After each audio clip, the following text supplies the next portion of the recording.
Hey guys, Bad Infos here. As you know, on this channel I mainly do GTA 100% walkthroughs. I go into detail on how to complete the missions the most interesting, fastest and best ways. Almost 4 years ago I completed my 100% walkthrough of GTA 3, and today I decided to give you a short informational video with a 100% checklist. Here I'll discuss everything you need to know about the game, how you should start your own playthrough, I'll give you some pointers, tell you what you should avoid and what order you should do the missions in. Completing only the main story missions is not enough in order to get 100%. There are also many side missions scattered around the whole map.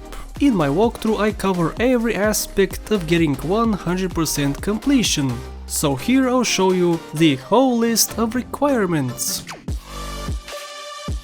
Number 1. The main story missions. There are exactly 51 storyline missions in the game, and you need to complete them all, starting from Give Me Liberty and finishing it off with The Exchange. GTA 3 is also the game with the most traps when going for 100%, and if you don't follow the order I'll show you later, you might get locked out of 100%. Apart from that, we have PAYPHONE missions on each island.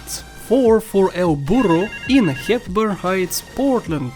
4 for King Courtney in Liberty Campus, Staten Island, and 5 for DELIVERIES in Wichita Gardens, Shoreside Vale. We also have 4 hidden PAYPHONE missions in Trenton, Portland for Marty Chonks. Number 3. The vehicle missions. This includes Taxi Driver, which can be done in a taxi, cabbie and the Borgnine, in which you have to complete 100 fares total. Luckily you don't need to do them all in a row, and it does not matter on which island you do it. Vigilante, which can be done in a police car, FBI car, enforcer and a rhino. You need to kill 20 criminals on each island, not in a row. The Firefighter mission. Initiated by getting into a fire truck. You need to extinguish 20 fires on each island, not in a row. The Paramedic mission, in which you need to complete level 12, which means you have to save 78 patients total in a row. Number 4. The checkpoint challenges. You need to complete 4 of these. Patriot Playground in Portland View. It starts by entering this Patriot. A ride in the park in Belleville Park, Staten Island, by getting into this Landstalker. Multistorey Mayhem, by getting into any stallion car in the area of the Multistorey car park in Staten Island. And finally Gripped in Cedar Grove, Shoreside Vale, activated by getting into this Patriot.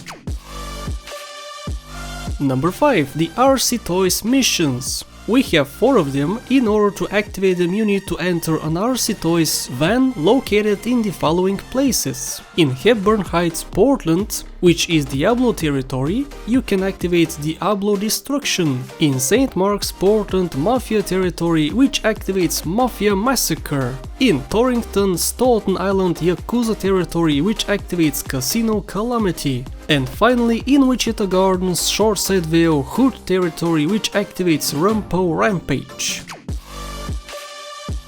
Number 6. Vehicle deliveries. There are 3 places on the map where you can drop off required vehicles. These are the Import-Export Garage in Portland Harbor, where 16 vehicles need to be taken. The Emergency Vehicle Crane again in Portland Harbor, where 7 specialized vehicles need to be taken. And finally the Import-Export Garage in Pike Creek, Shoreside Vale, where you have to again take 16 vehicles. Number 7. Miscellaneous missions. You need to find and collect all 100 hidden packages in the game. We have 33 in Portland, 36 in Staten Island and 31 in Shoreside Vale. You need to find and complete all 20 rampages in the game, 6 in Portland, 7 in Staten Island and 7 in Shoreside Vale. And finally you need to complete all 20 unique stunt jumps, 8 in Portland, 4 in Staten Island and 8 in Shoreside Vale. And that completes the 100% checklist in GTA 3. Now I'll show you the best order of completion with no spoilers. When you start off GTA 3, you are presented with a mission right off the bat. You need to complete the first mission in order to unlock these side missions and get the ability to save the game. Once you're done, you can do the rest in this order. Start off by collecting 100 hidden packages. Yes, collecting them all is possible at the beginning of the game by glitching yourself to the other islands. The video tutorial will be in the description. With each 10 collected hidden packages, you get a weapon which will be very handy in the missions. Next you wanna do Paramedic, not only because it gives you infinite sprint after completion, but because Portland is the best place to do it in, since the city is so small. The other reason is that later in the game, the whole St. Mark's area will be hostile to you, and since many of your patients spawn there, it will be impossible to complete the mission in Portland.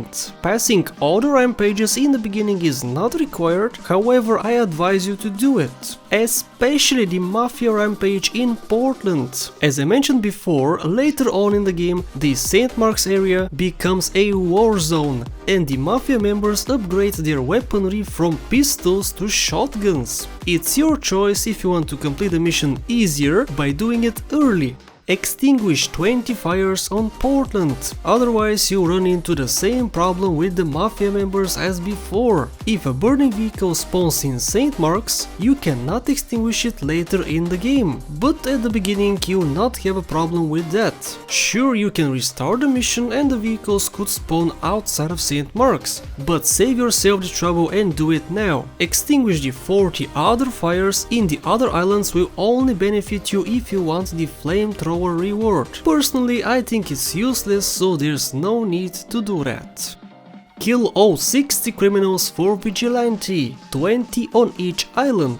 The reason why you wanna do that is because after each 10 kills, a bribe will spawn at your safe house. Having them there at all times will definitely help you out in the later missions of the game. That is all the preparations you need before the second mission of the game starts. The other side activities don't give you any real benefit and can easily be done later on at the end of the game. You can start the main story missions. Do Luigi, Joey, Tony Cipriani and then Salvatore Leone. If you don't do it in this order, you may skip a Luigi mission by accident, locking you out of 100% game completion. Once you unlock the El Burro PAYPHONE missions, I suggest starting them immediately. First of all, because during a race, you need to go through Mafia territory, which would get you instantly killed. And second, because in one of the missions you can get a very rare vehicle called the Mr. Whoopi. So after starting Ice Cream You Scream for El Burro, steal the Mr. Whoopi, don't destroy it, and park it in the import-export garage. You can now progress through the game. Once you reach a mission called Wakagashira Wipeout, immediately stop and fail it. Look at your minimap. If there's a K on it, you need to complete each and every one of the K missions before proceeding. After Wakagashira Wipeout, all the K missions will disappear, locking you out of 100% game completion. The rest is self-explanatory. Complete all the main story missions, complete all the rest of the side missions I mentioned, and congratulations, GTA 3 is 100% complete! If this video was not clear enough, you can always check my 100% walkthrough playlist in the description and follow along. You'll see the best and easiest ways of passing the missions. Lastly, if you found this video useful, I encourage you to rate it accordingly and subscribe to my channel for future tutorials and walkthroughs. Thank you very much for watching.